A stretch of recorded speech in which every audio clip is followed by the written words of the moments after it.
YouTube, what are you waiting for? Why aren't you losing weight?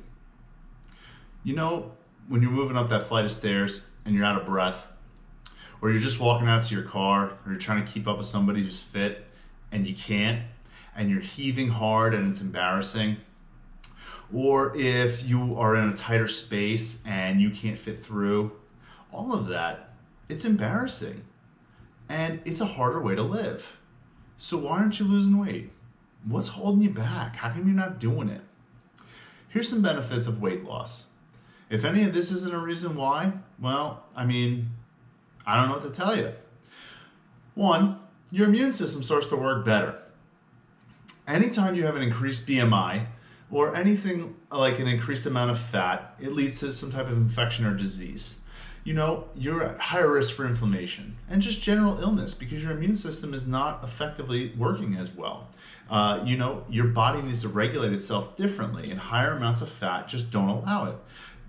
Your body is working off of energy, and the energy it needs to put into things like fighting disease and infection becomes harder because you are a bigger mass. Now, that's not science, so please don't use that as science, but it's just shown that as you have increased weight, you are at increase for any type of disease, illness, those types of things. Moving on to that, you're also at a higher risk for diabetes and cancers.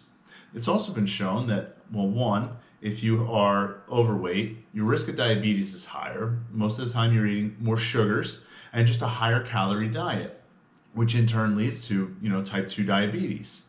Your risk of cancer is also higher as well. It's shown that once you lose weight, you have a reduction in your risk for cancer.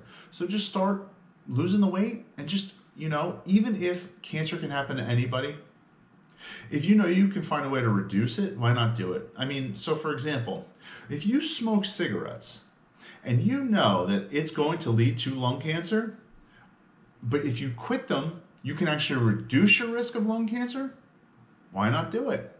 It's the same way with food. Just lose the weight and reduce the risk. What do you have to lose except some weight? Your food will actually start to taste better too. As you change in your intake and you add variety into your diet, your taste buds do really change. You crave less sugar, you enjoy fatty foods less. You enjoy things that you never did before. I never ate anything green. I didn't touch it. I didn't like them.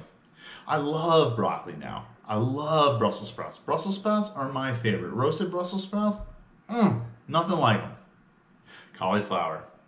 I had the most amazing salad last night for dinner, and it was just a variety of healthy ingredients.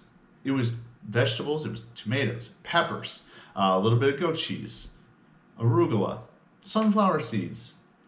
Delicious stuff that I never enjoyed before because I didn't actually know what food tasted like. And so as your taste buds change, you enjoy a variety of food, you will just learn to love and enjoy your meals rather than just kind of shoveling them into your mouth. A great one, your sleep's going to improve. Who doesn't want better sleep, right? It's because a lot of times when you're overweight, it leads to sleep apnea. There's weight that's on your upper body that get into so that your lungs or your airway, it's more restricted. And so what that's doing is it's allowing less oxygen to flow into your body, whereas you actually need more oxygen. So what this does is it leads into this sleep apnea. Well, sleep regulates a lot of things. It regulates your metabolism. So if your sleep is bad, you're increasing that risk of inflammation, cell aging, and if your metabolism is not good, your metabolic rate, well, it's also going to slow everything down and it's going to make weight loss harder. That's why you need to make changes. You need to be moving more. You need to be eating differently. Here's a great one. And this was one I actually did notice, was memory improvement.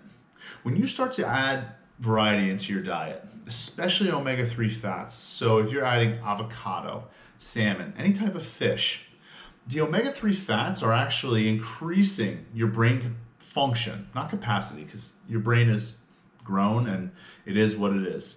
You might be able to strengthen the connections of the neural pathways in your brain, but what's great is that when you lose that weight and you start to improve your diet and you're getting, better vitamins in there, you're getting that better sleep, your memory is going to improve. You're going to function faster, and it's beautiful.